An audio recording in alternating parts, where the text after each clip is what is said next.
Hello guys, welcome back to my channel. तो आज हम लोग बनाएंगे चना चाट। तो इसके लिए हमारे पास तो चाट मसाला भी अवेलेबल नहीं है, तो हम इसे ज़्यादा क्विक जो होता है इवनिंग स्नैक्स वो बनाएंगे। तो इसके लिए मैंने चना जो है भिगो के रखा था पहले से ही। तो उसके बाद इसको हम कुकर में डाल के इसमें थोड़ा नमक डाल के इसको 2 से 3 सीटी लगाएंगे।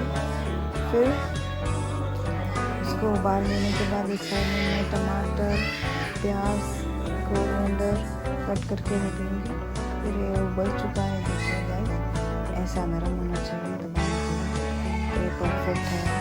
इसको लेके एक बर्तन में डाल देंगे। तो फिर वो कटी हुई जो भी प्याज वगैरह थी, प्याज, टमाटर, कोथिंबीर, नमक थोड़ा डाल के नीचे खाइए, इतना टेस्टी बनेगा, क्विक